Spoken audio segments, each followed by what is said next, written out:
今天给大家带来的是2018年播出的超高分日剧《非自然死亡》。故事主要以专门排查非自然死亡的研究所展开。研究所位于东京，全称名叫非自然死亡原因研究所。他们接收全国各地发现的死状异常或因遇害而死的遗体，解剖这些遗体并查明死因，就是 UD 的职责。而 UD 由三成班和中堂班两个团队组成，三成班共有3人组成，而中堂班则是只有2人。而统帅这2支富于个性的团队的人是所长神仓保夫。所长正在接待一对失去独生子的中年夫妇，他们拜托 UD 给儿子再做一次尸检，以此判定警方给出的虚血性心脏病结果是否正确。因为夫妇的儿子很年轻，并且喜欢登山，身体健康也很健康。所长表示，这种症状确实是最常见的死因。随后，男人将提前准备好的文件拿了出来，因为最近频繁出现类似的报道，那些出现虚血性心脏病的人与一氧化碳中毒的症状几乎一致，因此夫妇才决定来到入地，想要找寻一个答案。随后，入地接下了这个案子。解剖之前，他们对死者进行了简单的调查，发现时已经打了有一段时间了，身上没有外伤，周围也没有打斗的痕迹。很快，警察到来，在做了简单的调查后，排除了他杀的可能性，写上了前面的缺血性心脏病。然而，在石原等人做了简单解剖后，却是发现这高野在死亡时心中脏病没有任何异常，不可能是心脏病，反倒是肾脏有大量的淤血，而肌酸酐数值是正常的3倍，确实死因为急性肾功能衰竭。而最有可能导致急性肾功能衰竭的就是食物中毒。高野的肝脏已经送检，虽然简易检查只能检测出几种药毒，但解剖后却是能查出200多种的药毒。等待期间，五叔拿来了一张高野的合照，合照里这个被圈起来的妹子叫做有果，在高野死亡的第2天也打了，依旧是没有外伤，家里也没有打斗痕迹。死因被警方判定为哮喘，2个认识的人相继死亡，这怎么看都不可能是哮喘这么简单。久部产生出了一个大胆的想法，怀疑这是一起连环投毒杀人案，但真的想要确定，还是得等他们调查了这个有果的遗体，才知道说走就走。几人来到有果家中，然而却未能得到任何有用的线索。屋漏偏逢连夜雨，有果这边没收获，高野的肝脏检查也没有检查出任何毒，但这也不能说明他没有中毒，毕竟就算是解剖，也只能检查出200种毒，说不定这高野恰好就是这200以外的呢。没法的五叔只能拿来高野家的钥匙，必须得石原等人亲自走上一趟。就在几人搜查高野死亡现场的时候，他的女朋友小美正好回来。对于男朋友的死，小美看上去并没有多么悲伤，还能抽着华子享受生活。久部说话比较直接，当即就询问他在高野去世那天有没有不在场证明。小美的回答是没有，当天他正一个人在家睡觉。面对久部的询问，小美没有任何惊慌，回答得十分坦荡。之后几人又去到了高野的公司，检查了他的遗物。石原留意到桌子上开封的饼干，就在这时，高野的同事跟他们说起了八卦，其内容是高野貌似出轨的幽鬼，而高野的女朋友小美也在高野公司工作，其具体职位还是能获得有毒物质的化学药剂师。就这样一个渣男出轨，原配投毒怒杀男女的故事就被传了出来。就在石原跟东海林收拾高野遗物的时候，久部却是被带到了小美工作的地方。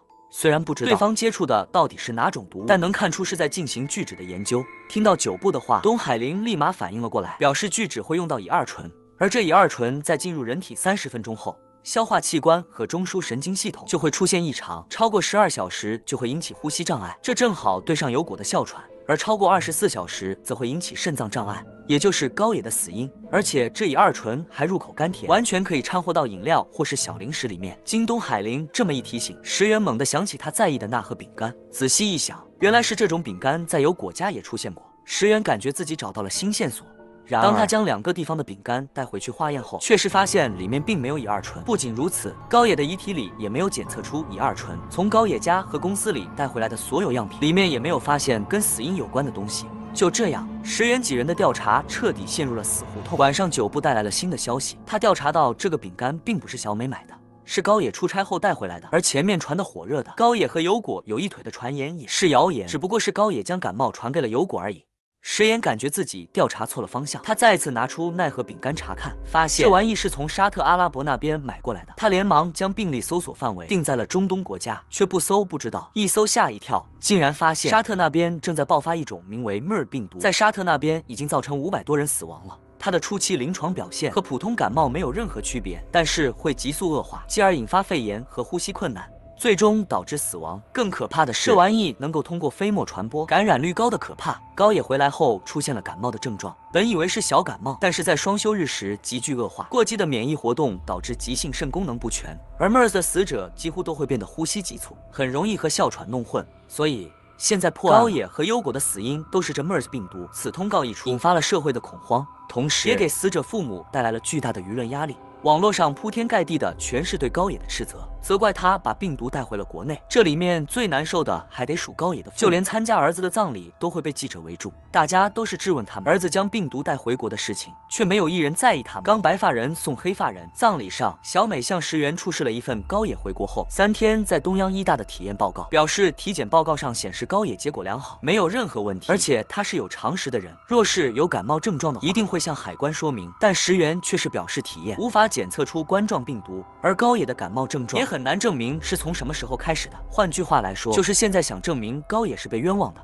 有点难。另一边，卷毛哥却是联系上了殡仪馆的人眼镜哥，而且俩人关系还非同一般。卷毛哥甚至还会塞钱给对方，让对方告诉他最近哪里的尸体比较多。眼镜哥回复最近的东阳一大比较多，紧跟着还别有深意的对卷毛哥说了一句红色的金鱼这个月没有出现。而石原也继续在跟小美交流。当听到高野回国后，第2天是跟小美在一起时，产生了疑惑。MERS 病毒传播率极高，那么跟高野亲密接触后的小美为什么没有事情呢？回到研究所时，原立马总结了现在的已知情况。经检查，小美体内没有发现 MERS 病毒和抗体，也就是说高野有可能并不是传染，他也是被传染的。而东洋医大里就设立有冠状病毒研究组，高野回国后也是在那里体检的。集合这2点得出结论，高野很有可能就是在东洋医大被感染的。就在这时，卷毛大哥送来了从殡仪馆那里拿到的那部数据，表示从上个月月初开始，中央医大住院患者的死亡人数就在成倍的增加，而很多人都死于急性肺炎、肾功能衰竭和哮喘。高野体验的时间也是上个月。但是只靠手上这些数据并不能作为证据，医院想隐瞒他们是一点办法也没有。然而卷毛哥却是表示，这份数据并不是证据，真正的证据是第19名患者因糖尿病而住院的一名男性患者出现了呕吐和腹泻的症状，直接被禁止了对外接触。而医院给出的解释是病情恶化，但这个患者又并没有被送到重症监护室，而是被关禁闭进行了隔离。换句话来说，就是医院不想外界人知道他真正的病因。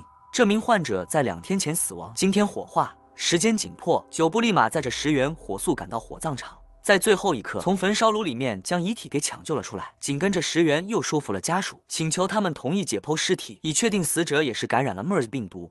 看着跟家属低头请求的石原，久部有些感动。按理说他们已经不用再管此事了，但石原依旧冒着被家属责骂的风险接下了这件事。他想起前面石原和武叔说过的法医学是未来医学的话，此刻深刻明白里其中所蕴含的意义。经过对这名死者的解剖，确认他的体内也存在着 MERS 病毒，只要对抗体阶段进行调查，就能知道高野和他是谁先感染的 MERS 病毒。到中央医大的院长也隐藏不下去了，高野的确不是感染源，感染源是医院内的病毒泄漏。而放下检测报告的石原却是着急忙慌的来到了一个酒店。原来今天是她和男友父母见面的日子，工作到现在没有任何意外，她错过了跟男友父母见面的机会。不仅如此，男友也告诉她，两人明明已经交往了3年，但依旧感觉两人之间存在一种距离感，这不禁让她怀孕，两人真的能成为家人吗？就这样，石原丢掉了来之不易的爱情。第2天，东央医大院长召开新闻发布会，澄清了一切，无辜的高野得以清清白白下葬，不用在死后也被世人辱骂。这天，玉帝安受命调查一起自杀案子，而当久部听到是一家4口集体焚炭自杀的时候，忍不住惊叫出了声。原来他刚调查到一些关于石原的事情，石原是被收养的，而他的亲生母亲呢，则是给全家吃了安眠药，然后跟这个案子一样，集体在家焚炭自杀。石原是唯一活下来的人，久部还有些回不过神来，但石原确实没有任何异常，还置身事外的评价到自杀。他不推荐焚炭自杀，就算是吃了安眠药，要是在中途醒来，就会陷入意识尚存但身体动不了的地狱；而要是自杀失败，侥幸活了下来，大脑也会留下后遗症，继而一生瘫痪。自杀现场被人发现时，屋子里的4个人已经全部嘎了。在这个只有16平米的房间内，门窗全都被胶带封死，桌子上还整齐地摆放着遗书经检测室内的一氧化碳浓度为204pp。再看死者皮肤，均呈现为橘红色，这就是典型的一氧化碳中毒症状。警方秉承多一事不如少一事原则，二话不说就准备判定为集体烧炭自杀结案。但是石原却不这样认为，他发现其中一具女尸的手腕上有着明显的勒痕，是双手被反绑时才会留下的痕迹。其次就是证明死者的头发上有明显的结晶状物质。警方想快速结案，但石原却是坚持做完解剖后再下结论。就在这时，警方找到了几人的身份证，却惊讶地发现他们都是并不认识的陌生人。将遗体带回研究所解剖，其中3人死因确定为一氧化碳中毒，因为大病或是对未来没有了希望，在自杀网站上结识，最后相约在屋主家烧炭自杀。这3人没啥问题，但最后一个无名少女就有问题了。左心室颜色鲜红，而右心室却是灰暗无比，这是冻死才会出现的症状。而少女的血液中也只检测出了3%的一氧化碳浓度。紧跟着石原划开了尸体的胃，竟然在胃里面发现了一张纸条，是死者在生前最后一刻才吞下去的。纸条上断断续续的写着几个词语，解读下来就是雪男的为救命，小花妥妥的死亡讯息。有了这玩意，警方自然就没法子将这起案子定性为自杀，至少这具无名女士不是。下班后，久部在网上搜到了石原以前写过的论文。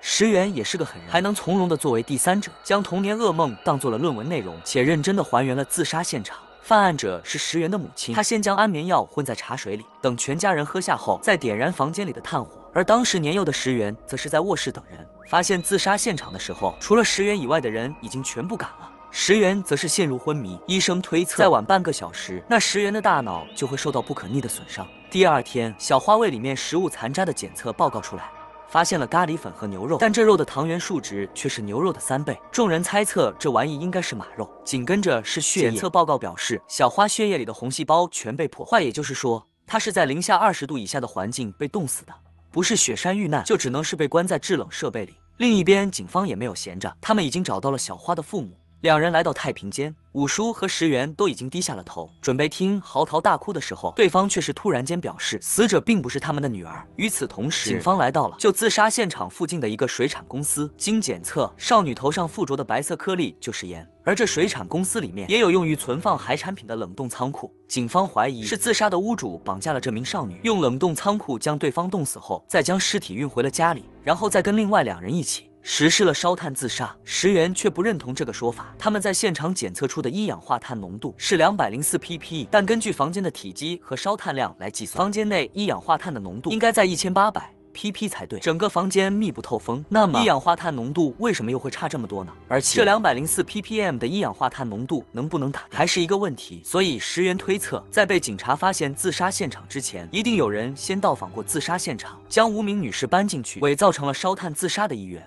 经过警察的调查，这名女士的真实身份也终于浮出了水面。她生前工作是一名陪酒女，居无定所，至于真名不知道。陪酒女一般都不会将真名告诉给妈妈。桑由于被害者孤身一人，又一心求死，再加上警方那边也想快点结案，便无视了石原发过去的一氧化碳浓度不对的报告，直接将自杀的屋主人认定为犯人，准备结案。石原听后确实不能接受，少女活着的时候没能得救，如今就连死后都还要被继续无视吗？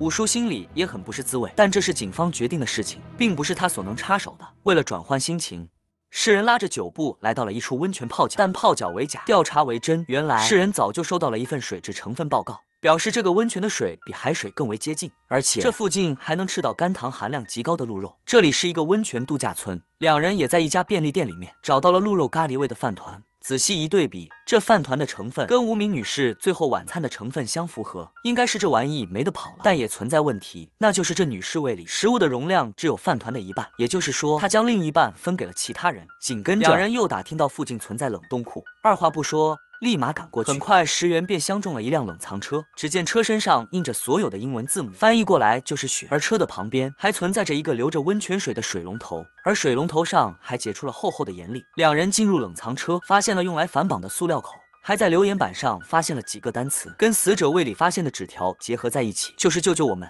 小花在这里，石原瞬间明白了，这小花是另一个被囚禁的人的名字，而前面的鹿肉饭团就是跟这个小花分吃的。石原如今用的是老式翻盖手机，一进来直接没了信号，而酒部的手机却是放在了摩托上。就在两人拍照取证的时候，有人从外面啪叽一声将车门关上了，他启动车打开了冷气，王后还一把火烧掉了酒部的工作证，这人显然就是凶手了。他在烧掉工作证后，便启动冷藏车，行驶18分钟后来到一个小湖边，拆掉车牌后，准备将车开进湖里，杀了石原和酒部灭口。危机关头，石原的翻带机给力了一回，成功打通了ED的电话。接电话的是卷毛哥，然而他这翻带机没法定位。与此同时，冷藏车已经冲进了湖里，没法子，石原只能告诉卷毛哥，刚刚检测的湖水的酸碱性检测数据，还有就是一张写着车主姓名的送货单。冷藏车沉入湖中，湖水也一点一点涌入车厢之中。绝境之下，酒部鼓起勇气询问石原，为什么他们一家4口集体自杀，最后只有石原活了下来？是不是母亲最后良心发现，拯救了石原？然而石原却表示，真相没有这么美好，反倒是母亲还让石原帮忙烧了他，而后哄骗他吃下安眠药。只不过这安眠药实在是太难吃了，小石原就给吐掉了。而烧灼炭的客厅又太热，所以小石原就回到了自己卧室，这才躲过一劫。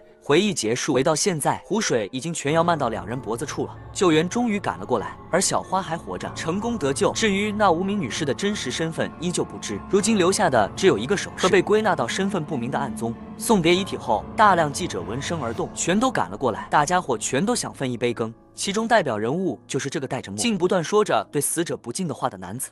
逃过一劫的酒部接到了报社的电话，原来酒部除了是入地的记录员外，还会悄悄将入地破获的案件整理成信息卖给报社赚取外快。而前面那个戴着墨镜的记者也知道酒部，叫他为入地内部的老鼠。经过血男事件，石原也明白了翻盖手机的不靠谱，继而解锁了自己的第一个智能手机。就在几人交换联系方式的时候，五叔带着新案件来了。半年前，网红主妇小英被发现死在了自家客厅里面，身上留有致命的刀伤。这小英还是网上有名的美食博主，出了不少美食书籍。而在警方调查过后，最终逮捕了她的丈夫秃头男。根据证词，小英每天都会辱骂秃头男是没用的东西，还经常丢掉丈夫最喜欢的手办。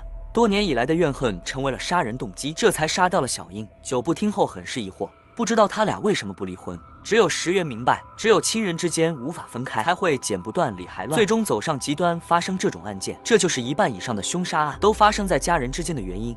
五叔表示，这个案子最近要开庭了，由于小英的尸体是在 UD 解剖的，所以 UD 需要派人出庭作为证人。而解剖小英尸体的那个法人已经退休了，所以五叔便拜托石原出庭去当这个证人。而石原则是表示，选我还不如选卷毛哥。但五叔的回答却是，卷毛哥无法作为证人出席，并不是因为他态度不好，而是此时的卷毛哥也正在官司，大家伙都很好奇，到底是谁在跟卷毛哥打官司。一看，原来是卷毛哥的手下坂本。卷毛哥脾气贼臭，坂本辞职后反手便将卷毛哥告上了法庭，要求卷毛哥辞职的同时赔偿他精神损失费。这下石原也没有推脱的理由，只能接下了这个当证人的任务。然而事情并没有石原想象中的那么简单。这个检察官一看到石原就感觉很惊讶，妻儿表示没想到女性也能当法律。接着检察官非常简单的给石原概括了一下案件经过，给石原看了几张凶器以及现场照片后，便掏出一本早已拟定好的证词，表示只需要石原照着上面的内容念即可。小英的遗体虽然早就已经火化了，但是研究所内依旧保留着小英身上的致命伤口。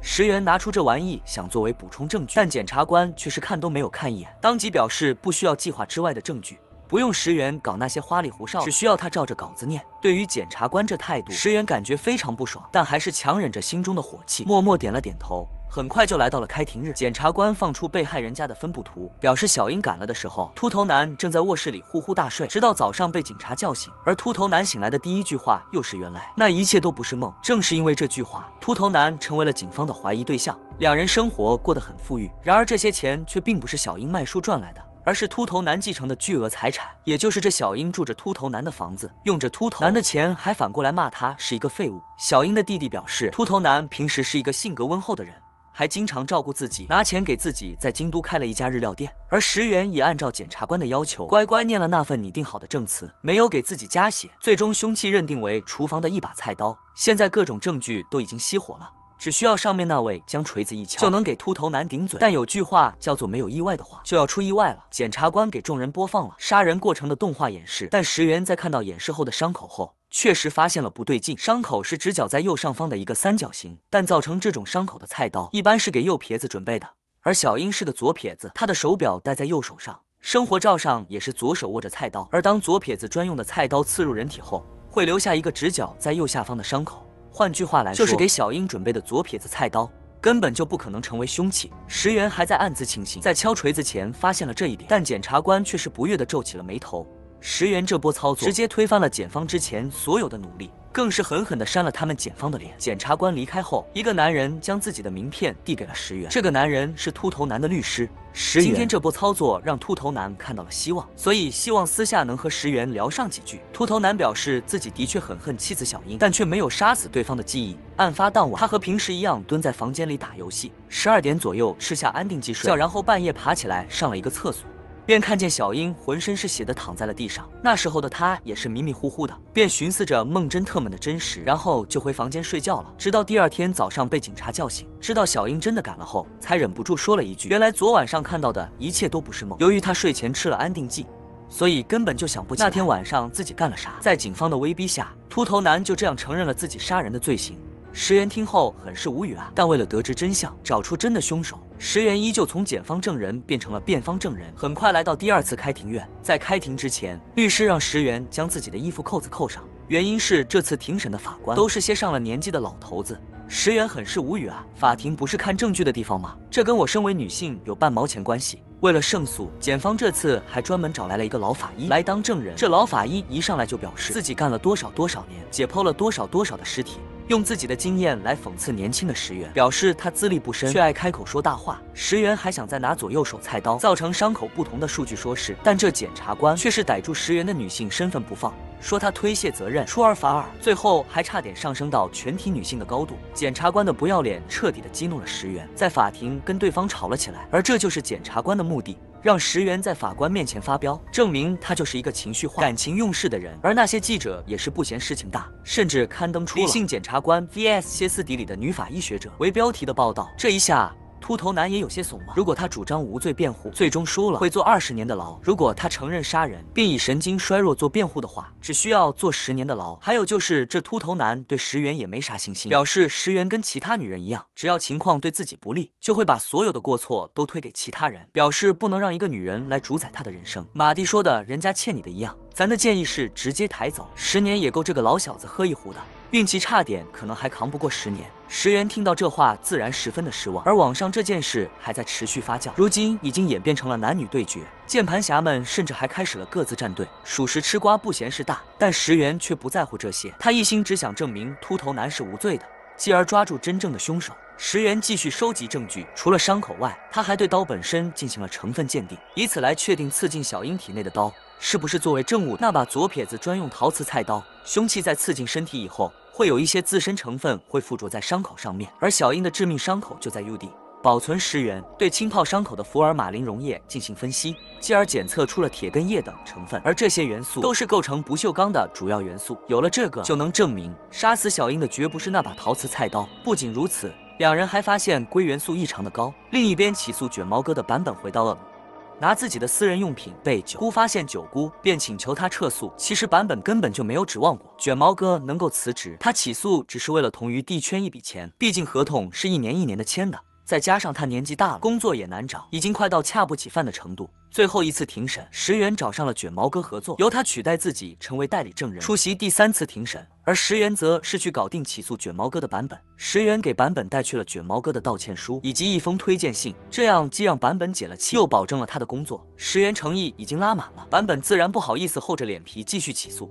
卷毛哥的起诉案就这样轻松解决了。来到法庭这边，卷毛哥也快要杀疯了，他拿出石原等人对浸泡小英伤口的福尔马林溶液的分析单，表示凶器是一把不锈钢菜刀。检察官还想故技重施，拿到法医的经验来压卷毛哥，但卷毛哥压根就不吃他这一套，表示过时的经验有屁用。法医学和医疗科学每年都在进步，比起解剖术，还是看看眼前的鉴定结果吧。检察官被对得无言以对，但是他还没有放弃，又以检测出的不锈铁成分说是，表示这些元素是手术刀上面留下来的。他很自信，但卷毛哥的回答却是傻子，然后就给检察官科普了一番，表示手术刀这种解剖工具不锋利的，都是现换的，而这些刀片都是用了就扔，根本就不会去打磨。还记得福尔马林溶液中检测出了大量的硅锰，经过元素分析后，发现这玩意来自细磨刀石，这是一种很稀有的石头，是京都的厨师磨菜刀石使用的最高级的磨刀石，而被认定为凶器的陶瓷刀是打磨不了的。这样一来就推翻了它是凶器的说法，同时说明真正的凶器是用细磨刀石打磨磨过的不锈钢菜刀。卷毛哥说完就润，而秃头男也似想起了什么，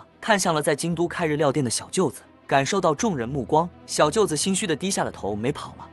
真凶就是小舅子。原来小英那些关于美食的书全都是小舅子写的，但是小英却是一个人独吞了所有版税，再加上最近小舅子日料店生意不好，打算跟小英要一半的版税，但小英却是表示那家破店早该关门了，两人本就积怨已深。这句话更是让小舅子彻底爆发，选择挥刀干掉了自己的姐姐。秃头男洗刷了自己的冤屈，激动地对着卷毛哥鞠躬道谢，然而却是被卷毛哥喷了一顿。毕竟找出这些证据的人都是石原，而这老头子还不相信对方。评审结束，石原立马追上卷毛哥，却不料检察官先一步找上了卷毛哥。从俩人对话中知道两人早就认识，而这检察官还一副挑衅的语气，表示没想到卷毛哥居然会站在证人席上。临走时还对卷毛哥说，不要以为能一直逍遥法外。看来卷毛哥以前发生过什么，而且这件事还不是一件小事。至于到底发生了啥，还得看后面的剧情，连破几件大案。现在佑弟可谓是名声大噪，大家伙也不忘抓住这波热度，好好的给研究所造势，就算是推广一下法医学也是可以的呀。而石原的养母也借着这次机会来看了看女儿工作的地方，第一次拜自然给准备点礼物，给大家伙买了现在最火的幸福牌蜂蜜蛋糕。石原的母亲是一名律师，这次除了来看望石原外，她还有任务在身，那就是让众人留意一下明天将在这里解剖的死者。死者小哥呢是一个普通的蓝领工人，就职于一家食品工厂。3天在送餐途中出现意外，坠桥当场死亡。发生意外时，周围没有其他车辆，直接排除其他车辆肇事。死者家里有2个孩子，没有存款，也没有买人寿保险，如今家里可以说是一穷二白。道路上没有刹车的痕迹，初步判断为疲劳驾驶造成的事故。而死者作为工厂生产负责人，1个月的加班时长竟然高达140个小时。所以，死者家属和石原妈都怀疑事故老死，准备将这作为工伤事故向公司要求赔偿。就在这时，石原插嘴问是那家黑心工厂，石原妈则是插起一块蛋糕，表示是幸福牌蜂蜜蛋糕。石原妈此话一出，旁边吃得正嗨的五叔九姑、东海林3人立马愣在原地。好家伙，差点一个没忍住，把嘴里的蛋糕都给吐出来。工厂方面自然不会承认是由过度加班导致疲劳驾驶而引发的事故，而是表示死者驾驶的摩托车刹车有问题，想把责任推给摩托车厂家。然而摩托车厂家又想把责任推给小哥。看病的医院表示，出意外的那几天死者正好生病。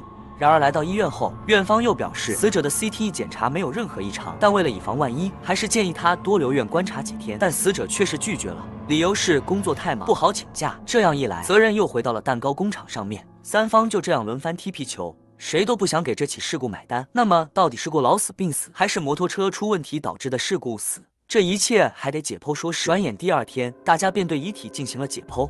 就在这时，九部确实发现白板上贴着一封恐吓信，上面的内容是你做过的一切不会凭空消失，接受制裁吧。平日里外，人都是无法进入UD研究所的，唯一的可能性就是昨天的参观会，有人悄咪咪来到解剖室，放下了这份恐吓信。大家看到信后都很疑惑，信中的你指的到底是谁？这个小插曲让众人圆心惶惶。但是遗体解剖还得继续，在解剖后，石原确定小哥死因是蛛网膜下腔出血，至于这出血的时间是在出事故之前还是之后，现在还不清楚。而这出血的时间点就能知道是哪方的责任。如果是在事故之后出血，那就是事故死；如果是在事故之前，那就是病死，责任将由医院承担。当然，就算是病死，如果这蛛网膜下出血的原因是由蛋糕工厂的过度加班导致，那蛋糕工厂也得承担责任。不论怎么说，这场事故蛋糕工厂都难逃其咎。就这样，几方势力相互争吵起来，都想将责任推到其他人身上。蛋糕工厂甚至还开始了道德绑架，表示是工厂给了小哥工作，让他得以养家糊口，不感谢也就算了，现在家属竟然还反来起诉工厂，这简直就是不知道感恩，是果果的恩将仇报。紧跟着又提到，工厂明令禁止员工骑摩托车上下班，小哥是骑摩托车出的意外，他的个人行为为什么要让工厂来买单呢？家属听后气急不已，骑摩托车上班，你们工厂心里没点逼数吗？每天加班到深夜，下班是最后一趟末班车都赶不上，工厂的又是小家子气，压根不给报销打车费，不骑摩托车上下班，难不成非回去？即使工厂对小哥有恩，那也得付给员工劳动与之相符合的薪水报酬。实际情况是，小哥每个月都会超额加班，但加班费却是分文没有。几方争执声越来越大，全都传进了死者儿子耳中。只见小家伙死死捏紧了拳头，似乎在为工厂拼命工作的父亲感到不值。下班后，石原跟闺蜜们一起恰饭，偶然间听到卷毛哥曾经因谋杀罪被抓进去，警方怀疑他杀了人，但确实没有证据，最后只能将他给放了出来。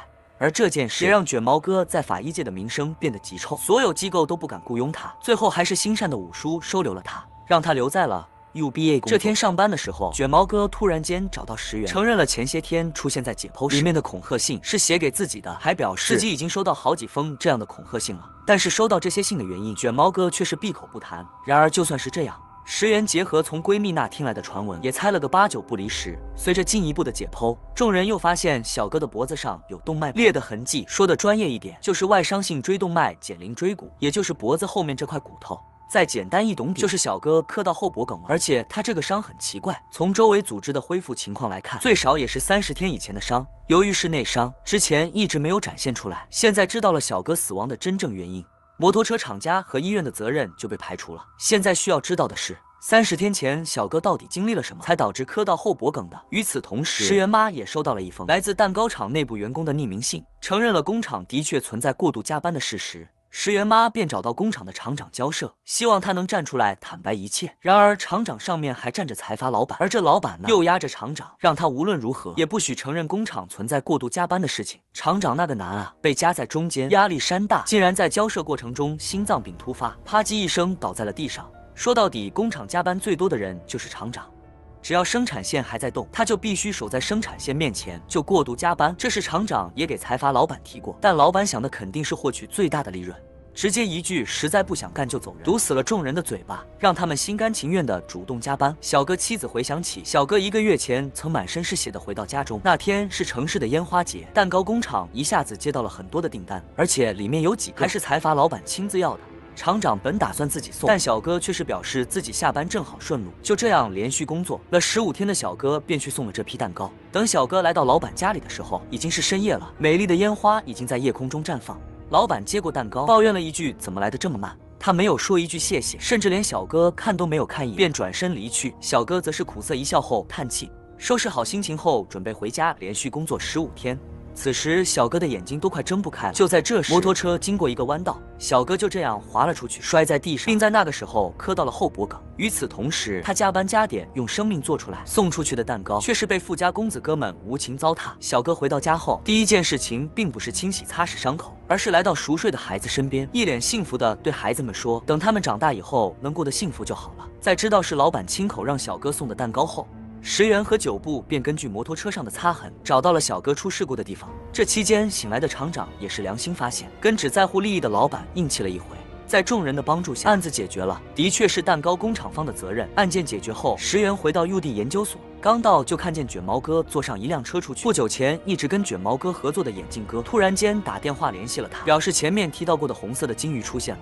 石原还悄咪咪跟了过去，便看见卷毛哥在殡仪馆未经过死者家属同意，擅自对遗体进行了尸检。临走时又给眼镜哥塞了一笔钱，这是绝对不允许的。所以第2天上班的时候，石原便找到姚五叔问话。五叔表示自己也不知道具体的情况，但他知道卷毛哥这么做的理由。8年前，一名女性被人杀害，身份不明，被杀害后尸体丢弃在了废料场里面。在这之后，他的遗体被送到了日章医科大的法医学教室，而那天值班的正好是卷毛哥。而这名被害的女性真实身份则是卷毛哥的恋人。后来卷毛哥便因为涉嫌故意毁灭证据而被抓了起来。最关键的是，这名凶手如今依旧逍遥法外，而卷毛哥坚持留在UD，就是因为这里连通了全国的医科大学和警察署，集中了每年多达17万起的不自然死亡信息。卷毛哥在寻找跟猎人遗体有着同样特征的死者，而这特征就是死者的口中有一个红色的金鱼的标志。第2天，UD案研究所收到了新的委托。死者名为小果，因有人目睹到他跳海，故判定为自杀。但是小果的男朋友阿木并不认可这个判定，故委托 UD 进行遗体解剖。石原还对他进行了解释，无论是自杀还是有人将他推下去，全都是淹死。即使解剖了，也有可能无法判断是他杀还是自杀。但是阿木很执着，执意对遗体进行解剖。然而让石原等人没有想到的是，这遗体竟然是被阿木给偷出来的。石原为此还差点背上损害尸体罪。好在这次是阿木全播，石原是被骗的一方，无需承担法律责任。而被解剖的遗体则是由卷毛哥负责缝合。了解完情况后，五叔也跟众人说明了案情。案发当天傍晚时分，有一个钓鱼的老大爷发现一名女性跳入海里，1小时后，女性的遗体在海边找到，口鼻内有泡沫，出现典型的淹死特征。而警方也通过死者随身携带的证件确认了死者身份。找过去后无人在家，警方通知小果父母后，小果父母便认为是阿木抛弃了小果，继而导致他轻生自杀。然而实际情况却是，阿木只是因为工作关系在外面住了一晚上，第二天回来后便得知女友感冒，他连忙来到小果父母家，看到自杀鉴定书后打死。也因为两人前2天才决定结婚，他想再见女友一面，但是小果父母却是已经将小果的死推到了阿木身上，这才有了他偷遗体到入地检查的操作。回到 UD 这边，小果的遗体已经被回收了。大家伙本以为帮不了阿木什么，却不料卷毛哥在缝合尸体的时候，竟然搞了小动作，将小果的肺部给悄悄地留了下来，还建议石原将胸腔积液里的海水与案发现场的海水进行对比。石原对卷毛哥的擅自行动感到不解，然而卷毛哥却是告诉他，若是现在不进行调查，就必须一辈子面对一个没有答案的问题。卷毛哥在阿木身上看到了曾经自己的影子，这才想伸手帮他一把。然而这并不符合规定。隔天，阿木从警察局出来，石原和九部前去接他，顺便将委托费归还于他。但是阿木却是死活不肯收，还跪在地上恳求石原继续帮忙调查，查明女友死亡的真相。他没钱没势，屌丝一个，但小果却是依旧愿意跟他在一起。而阿诺也下定了决心，会好好守护小果一生。如今小果意外身死，他只想知道小果真正的死因。两人被阿木的真情感动，最后还是答应了继续帮忙调查。就这样，卷毛哥、石原以及九部3人避开众人视线，继续对小果的案子展开调查。卷毛哥发现小果跳海的地方和被发现的地方隔得实在是有些太远了，即便是洋流将尸体冲到发现地也不太可能。紧跟着卷毛哥又补冲到小果发现的地方，能捕捞到大量的海胆，但是投水的地方却是一个海胆也捞不到。石原瞬间明白，只要调查一下小果肺液里的海胆幼虫数量，就能得知小果真正的溺水地点。就在这时，响起了广播，是五叔在找卷毛哥。这一看就是私藏小伙肺部的事情暴露。于是乎，两人避开。五叔将卷毛哥采集到的海水样本带出了 UD。紧跟着，两人又到商店里买了一些测试材料。后来到了卷毛哥家里，刚进门就发现没有带显微镜。卷毛哥连忙拖九部下水，让他带来了显微镜。但是在研究所外检测实在是太耗时，便用一个电话将东海林给拉下了水。东海林一来就立大功，靠着他带过来的氢氧化钠极高的清洗剂，大大加快了检测的速度。4人怒干一夜后，终于得出了结论：小果投水点几乎没有检测出海胆幼虫，但是在发现的和小果的胸腔积液中发现了大量的海胆幼虫，也就是说，小果是死于发现的。那现在就有一种可能，小果从投水顶跳海，游到发现的后才溺水身。王石原了解到小果死后拍了 CT， 便拜托小五郎警官要来的 CT 图像。这 CT 是在死后24小时内拍摄的，肺部呈现毛玻璃状。是溺死无疑，但是石原依旧发现了滑点。小果这肺比一般溺死要小得多，有干性溺死的可能性，很有可能是面部反射而引起的溺水，也就是落水是脸部朝下的，就像是处于休克状态，在失去意识的状态下溺水身亡。然而，若是这样一跳下去就失去了意识，根本就不可能游到尸体被发现的地方。九部怀疑是目击的老大也看错，护士在说谎。不管怎样，小狗这案子不可能是自杀跳海。得出结论后，石原才发现卷毛哥人没了。此时的卷毛哥正和阿木在一起，并向他说明了所有的调查结果。而卷毛哥曾亲自去问过目击的钓鱼大爷，认为对方并不是在说谎。那么就只有一种可能性了，跳海那人根本就不是小果，而与此事无关的人不可能伪装成小果的样子，然后再故意跳水被钓鱼老大爷看到。听到这，阿木明显已经想起了什么，在跟卷毛哥确认小果死后没戴项链后，确定了心中的猜想，杀死小果的凶手就是带着小果项链的那个女人。等石原和九部找到卷毛哥的时候，得知一切的阿木已经去找犯人了。小果葬礼上，女人一个劲的让小果父母原谅阿木，却不料赶来的阿木直接给了他一刀子。等石原几人赶到的时候，悲剧已经发生了。在阿木的逼问下，女人也承认了是他杀掉了小果齐里，由竟然是因为小果过得比自己幸福，妒忌之下便杀害了对方。阿木听后这个理由后，彻底心灰意冷，不顾石原的劝说，对着女人后背又狠狠捅了一刀子。石原见状，立马扑过去给女人止血，而阿木则是被人给控制了起来。等救护车赶到后，石原才质问卷毛哥为什么不制止阿木，毁了他的人生。而卷毛哥的回答却是：杀人犯就要做好被杀的觉悟，而是杀掉对方给小狗报仇，也是阿木所希望的。阿木被警方带走，九部悄咪咪掏出手机拍照，惯例将这些照片全都交给了报社。但是这次九部却是高兴不起来，就连主编给的爆料费都没有拿，禁止离开警局。这边女人运气不错，捡回了一条小命。而卷毛哥在听到女人还活着后，还吐槽阿木外人就是不行，连自哪里都不知道。说完便准备离开，但是石原却是叫住了他，让他离开 UD。卷毛哥自然是不会走的，而石原也话题一转，聊到了卷毛哥女友的案子上，准备入手这个案子。但卷毛哥的回答就4个字：与你无关。隔天五叔救阿木一事，狠狠地批评了石原和卷毛哥一顿。好在女人最后抢救回来了，不然 UD 就得背上一个叫做杀人的罪名了。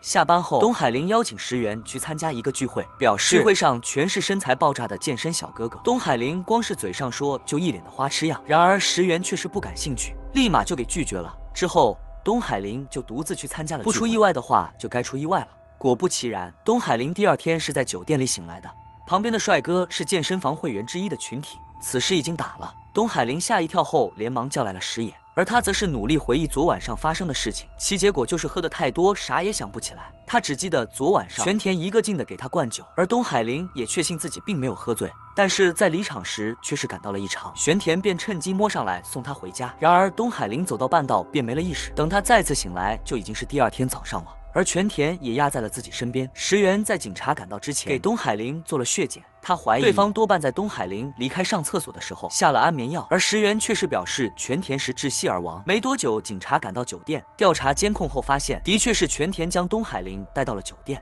而这房间貌似是早就已经开好了，显然是有计划作案。东海林的血液中并没有检测出安眠药，但这不能说明他没被下药，有可能是体内残留的药物较少，12小时之后就检测不出来了。现场由小五郎警官接手，而石原和东海林则是回到了 ADM 研究所。回去路上，东海林还在跟石原抱怨，表示自己要睡，也是跟会员里面又绅士、身体又好的西川睡。然而让他没有想到的是，他下一秒就看到了西川，只不过对方已经躺在了解剖台上。昨天中午恰完饭走在街上时，突然间就嘎了，死因和全天一样，都是窒息而亡。不仅如此，石原还在两人的手臂上以及耳朵后面发现了一个小红点。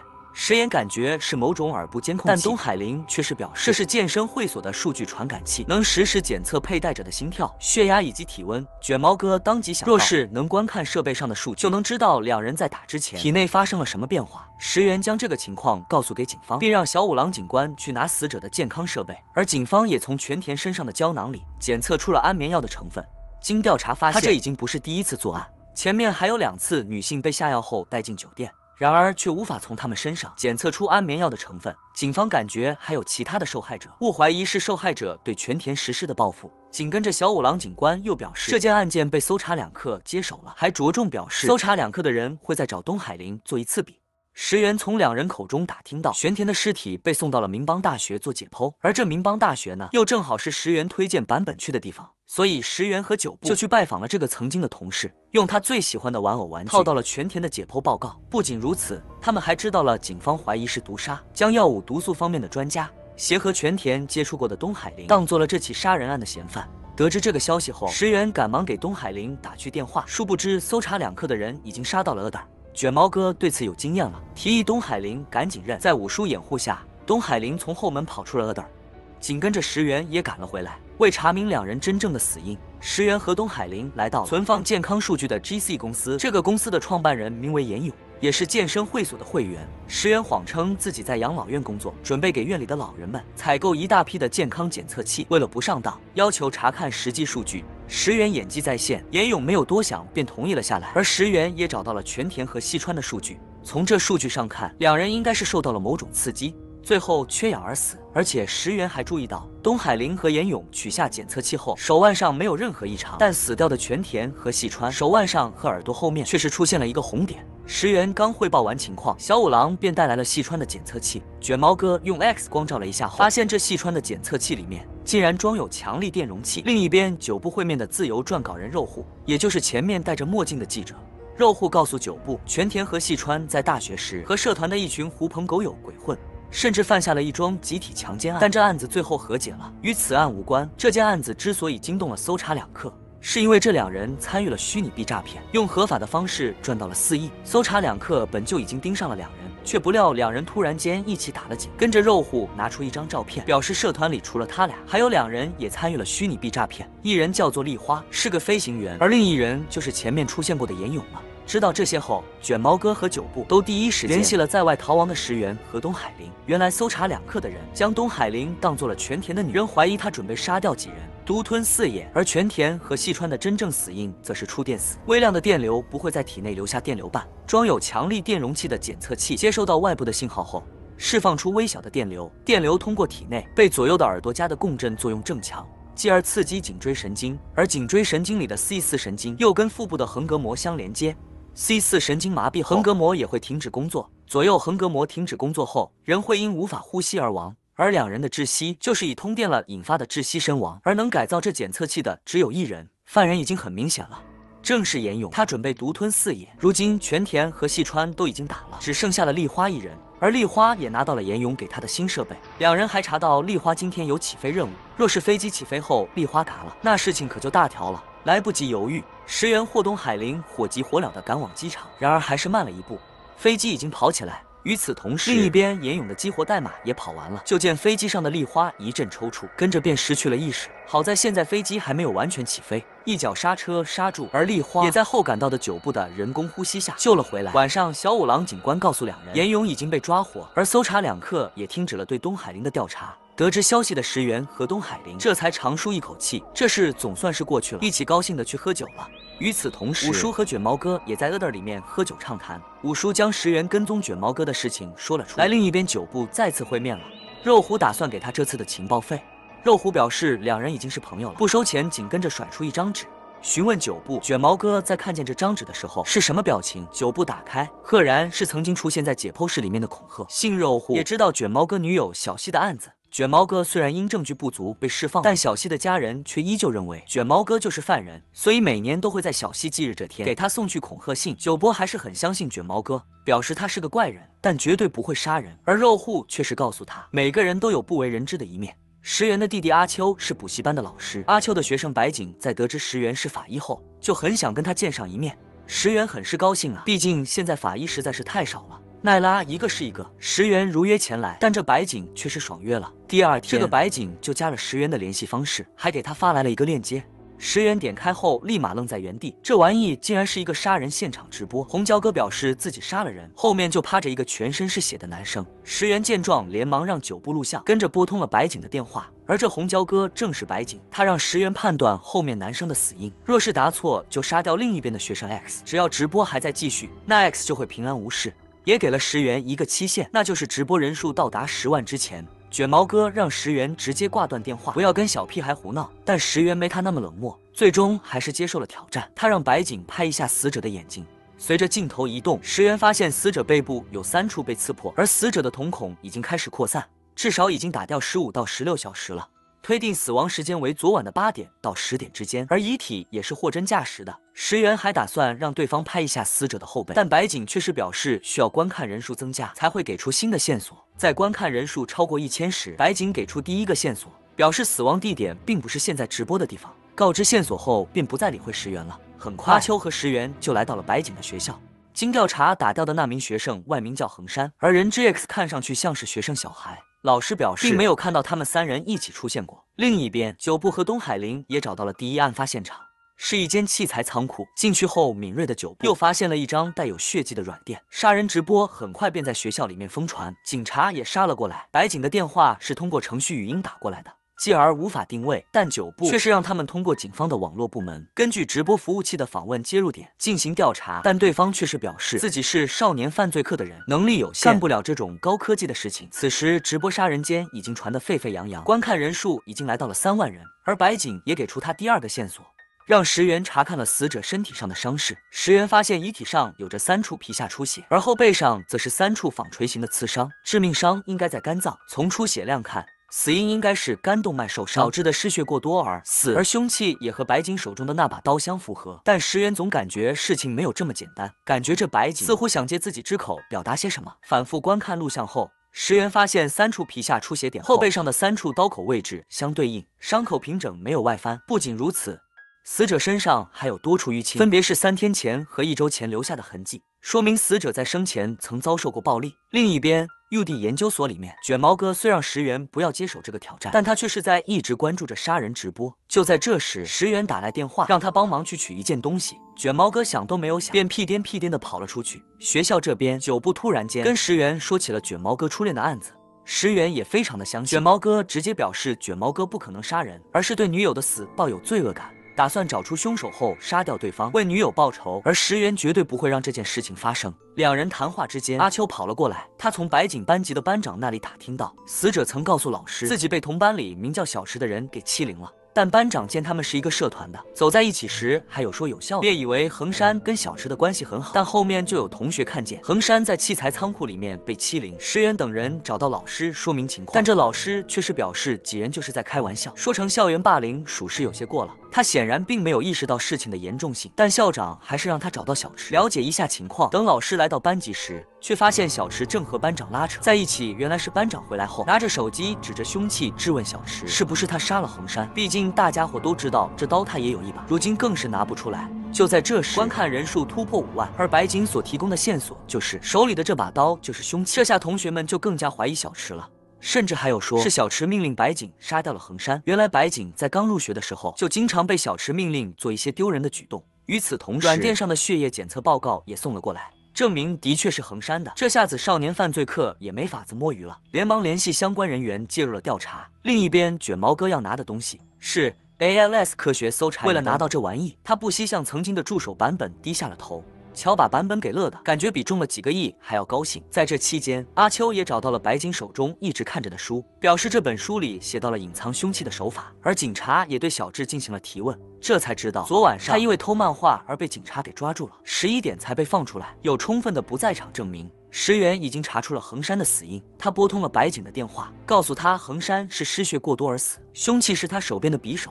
其背部的伤口和身前的出血口位置一致，且一致的过于完美，说明3次都是以相同的深度垂直被刺。在现场检测出的白色粉末是纸浆粘土，而凶器的刀柄上也能看到，应该是在这纸浆粘土上竖着插进3把匕首，让其固定后，衡山再被朝他自己倒下去自杀。为了将凶器藏起来，伪装成他杀，借助的就是白井手中书上的办法。将凶器系上绳子，另一边捆绑上重物，放到窗外倒下去。被刺后松掉绳子，凶器就会被重物掉落，从身体拔出，然后落到窗外的排水沟里面。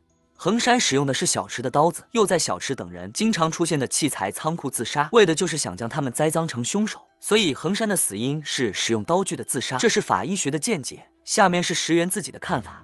衡山后背有很多的伤疤，说明他遭受着长期霸凌，旧伤还没好，又增加了新伤。而将这件事情告诉老师后，老师也是熟视无睹，衡山被逼上了绝路，这才选择了这种最极端的方式。从法医学上看，衡山是自杀的，但在石原来看，衡山是被杀的，这是法律无法制裁的，名为霸凌的杀人诗人。说完一切后，白井也坦白了一切。以前小池一行人霸凌他的时候，就是衡山站出来帮他说话，其结果就是让小池一行人的霸凌对象转移到了衡山身上。由于长时间被霸凌，再加上老师的熟视无睹，衡山这才产生了这种疯狂的决定。白井本以为他只是说说，却不料对方竟然来真的。昨天晚上拼命赶往学校，想阻止衡山自杀，结果在去学校的路上看见小池一行人被抓住，意识到就算是衡山死了，也不会成为凶手。然而此时电话已经打不通了。当他赶到学校时，衡山已经倒在了血泊中。此时观看人数已经来到了10万，他准备按照约定杀掉另外一人。校方终于慌了脸，忙承认学校存在过错，让他冷静一点。而白井则是不闻不顾，将一旁的人偶给扯了过来，随后关掉特效，露出了自己的面容。看到这，石原终于意识到，白井说的要杀的人正是他自己。在说出小池的一切霸凌行为后，白井便打算结束自己的生命，但是却被石原给叫住了。石原告诉白井，就算是他献出了自己的生命，也不会有任何改变。霸凌人的小池能转学，能换个名字，继续逍遥自在的活着。他告诉白井，他的人生是属于他自己的。听到这句话的白井有些触动，关掉了直播。而卷毛哥等人也找到了他的藏身处。白井很迷茫，衡山已经死了，只有他活下来，真的可以吗？卷毛哥则是告诉他，死人无法给出答案，所以他以后的路也要为了获得他的原谅而好好的活下去。就此，直播杀人事件正式落幕。隔天，卷毛哥将3张带有红色金鱼印记的照片主动给了石原卡，请求他帮忙留意一下。卷毛哥朝世人敞开心扉，2名法医正式联手调查红色金鱼。这天，一栋商住2用大厦发生了火灾，导致10人遇难，而这10人的遗体也被送到了余地啊。由于尸体太多，人手不够，五叔便叫来了坂本帮忙。送来的10具遗体几乎全身烧焦，根本就无法辨别身份。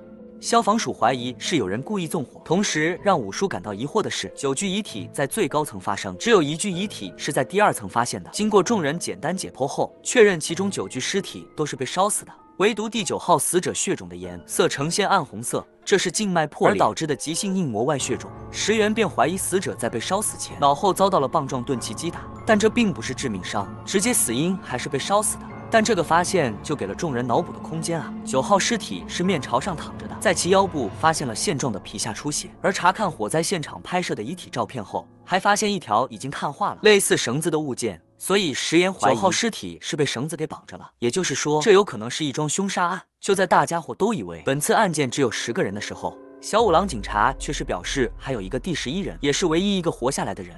警方赶到时，他已经躺在外面，衬衫上虽然带着血迹，但他身上却是没有明显的外伤。小五郎警官让石原等人检测11人衬衣上的血迹，他怀疑这人就是这场火灾的纵火犯。在这之后，陆地根据年龄、性别以及相貌特征，跟情缘者进行 DNA 鉴定后，已经查明了9具遗体的身份。如今身份不明的就只剩下这第9号遗体了。但右地众人也没有放弃，功夫不负有心人，在众人不懈努力下，终于查明了9号遗体的真实身份。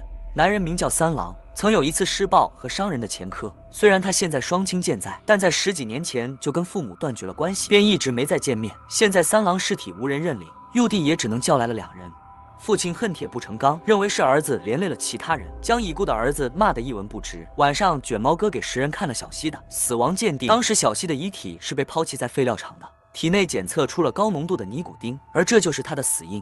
除了口中的红色鲸鱼印记外，其他线索一律不知。第2天，警方在失火大厦调查的时候，一个妹子向他们打大厦发生了什么事情。原来这妹子是大厦酒馆的工作人员，她告诉警察，活下来的第11人是一名房地产从业者，并没有与三郎有任何的接触。而她之所以认识三郎，是因为三郎是店里面的常客。而9部也调查到，这11人后背上有一条呈现出一字形的擦痕，从腋下穿过，而且这玩意是烧伤后才形成的痕迹。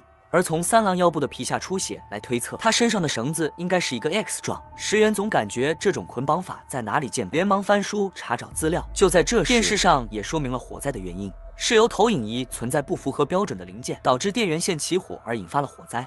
紧跟着，石原也知道绳子痕迹所代表的意思，这是一种被称为搬小猪的捆绑方法，是消防员常用的搬运无法活动之人的救人方法。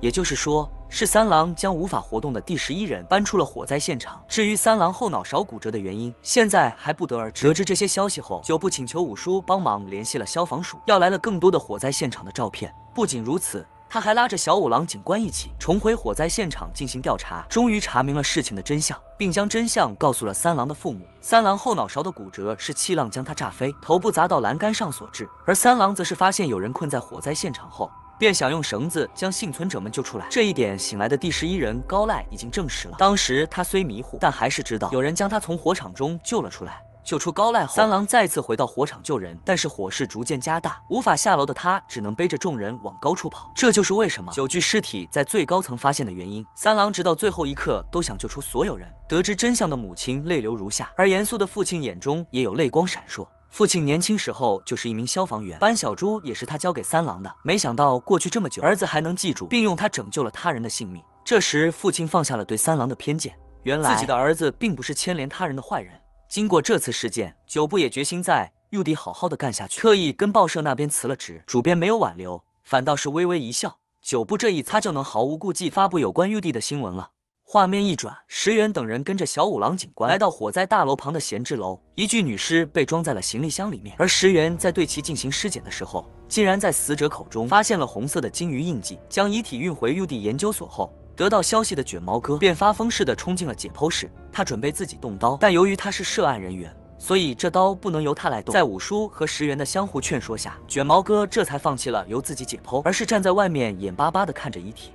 解剖后，石原判定死者死亡时间是在48小时之内，伴有肺水肿，疑似为中毒而亡。而死者胃里面的东西已经高度腐烂，一切开胃部就是一股恶臭扑来，熏得众人睁不开眼睛。再者就是死者口腔内的鲸鱼图案，是至今为止最清晰的一幕，像是嘴里被硬塞了什么东西。9部拍了几张照片，简单操作后便还原了塞入死者口腔中的东西，并找到了一种大小、形状都与之相符合的宠物玩具球。只不过这种玩具球早就已经绝版了。五叔想让警方将这起案件当作连续杀人案处理，但警方给出的回答却是3名被害人除了口腔中有红色的鲸鱼印记外，其他死因和死亡地点都没有一丢丢联系，很难凭借这一点将案件判定为连续杀人案。面对大家伙的疑问，石原终于对众人说出了卷毛哥8年前亲手解剖自己女友的事情，因故意破坏遗体被当成了凶手，所以那时候卷毛哥的鉴定书没有被采纳。五叔私下找到刑事局长，想让他将这件案子和前面的3起红色金鱼案并案侦查。然而，局长却是丢给他一份即将发表的报纸。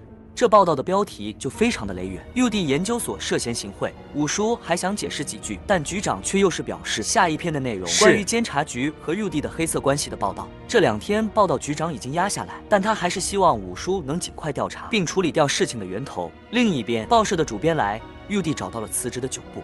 他这次是来跟9部送肉户给他的文件袋，里面是一些陈年新闻报道的复印件，而这些全都是肉户写的。年轻女性被杀的未检案件，案件复印件的最后还有几张插画，全是一只粉红色的河马。回到 UD 的武叔向石原和卷毛出示了几张最近的新闻报道，这些报道有很多地方都描述的格外的详细，故武叔怀疑 UD 里面有内鬼。但他不知道的是，此时内鬼已经洗白不干了。几人正说着，9部送来了行李箱，被害人小菊的细菌检测结果乃是肉毒杆菌，这玩意是会在一般家庭出现的毒，同时也可作为生化武器的剧毒使用，1克足以杀死1万多人。肉毒杆菌神经毒素会麻痹全身的神经，进而引发脑神经障碍、呼吸功能障碍之类的症状。考虑到胃里食物的腐烂程度，卷毛哥怀疑是犯人直接让被害人吃下繁殖了肉毒杆菌的食物，知道了死因，但不知道犯人是谁。警方这边的调查也迟迟没有结果，这犯人就好似一个透明人一样，是一点痕迹也没有留下。卷毛哥越听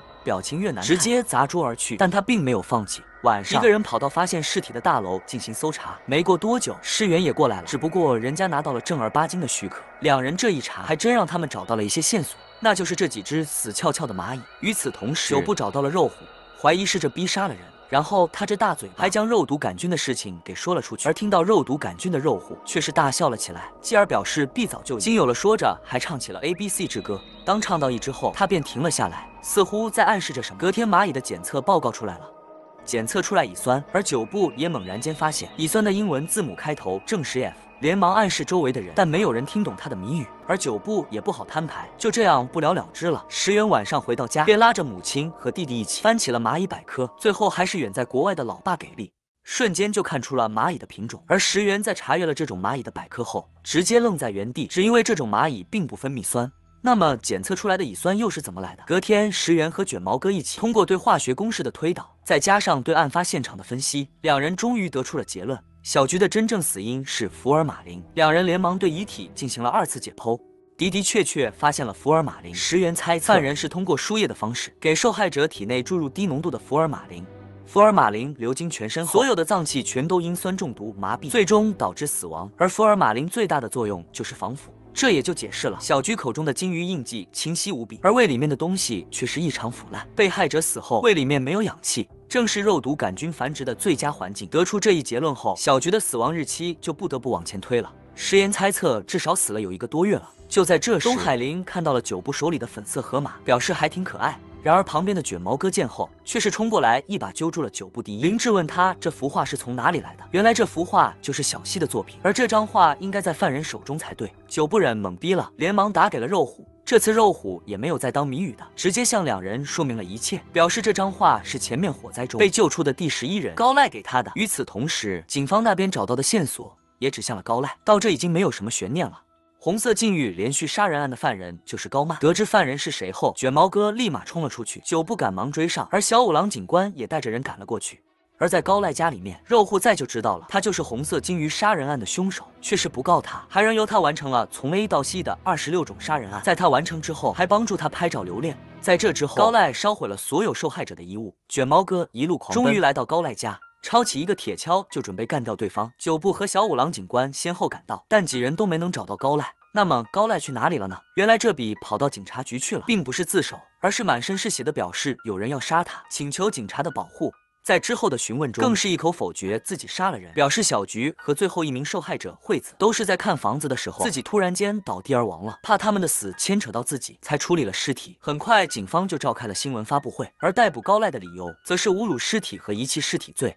警方虽怀疑他杀人，但却没有任何的证据。就在这时，台下一个墨镜靓仔举手发言，正是肉乎，淡定地说了一句26人。随后他被邀请上了采访节目，说出高濑按照从 A 到 C 26个字母杀害了26人，声称自己在高濑自首前与其有过接触，听到了他的自述，还将高濑的这份自述发表成了一本书。瞬间火爆全日本。高濑部承认自己杀了人，警方还真就拿他一点办法也没有。而侮辱尸体罪和遗弃尸体罪，最多关几年就出来了。检察官找到尸源，希望他删除鉴定书里面关于肉毒杆菌的所有内容。作文正因为高濑律师声称死者是因食物中毒而亡，而死者的胃里也的确检测出了肉毒杆菌，只有彻底删除这玩意，才能给高濑定罪。五叔这边也被要求配合检察官行动，不然就停掉他们 UD 的补助。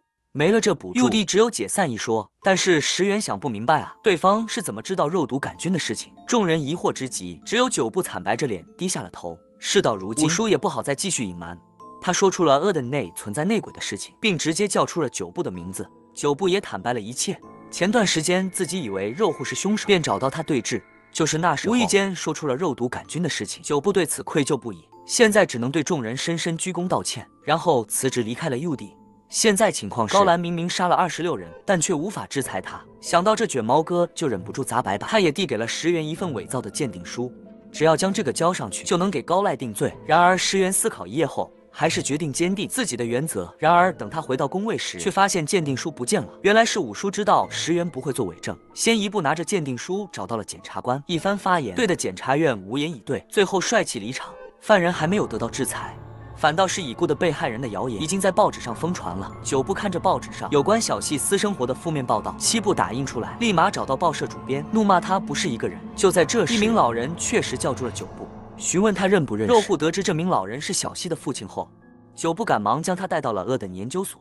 他告诉众人，肉户手中小西的照片是他给的，只是没想到这孙子竟然会用在这种地方。3、4年前，肉户就跟他断了联系，想必那时候的肉户就已经知道高兰是凶手了，但他却一直以为卷毛哥是凶手。每年小西的忌日都会给他寄一封恐吓信，今天特意过来跟他赔礼道歉的。说起卷毛哥，众人这才发现卷毛哥不在。石原打电话过去，卷毛哥却是告诉他自己已经辞职了。辞职日期是昨天，辞职信在他的桌子上。看到这辞职信，石原瞬间知道坏事了，连忙拉着久部一起寻找卷毛哥。而此时的卷毛哥则是来到了肉户的家中，二话不说，飞起一脚将他踹翻在地，紧跟着就将一根注射器插在他身上，给他注入了某种东西。卷毛哥知道肉户手中一定有高濑的把柄，并告诉他刚才自己注射的可是河豚肚，没解药必死无疑。肉户刚开始还是很硬气的，但在感觉到身体出现异常后，瞬间怂了，拿出了他手里高濑的把柄。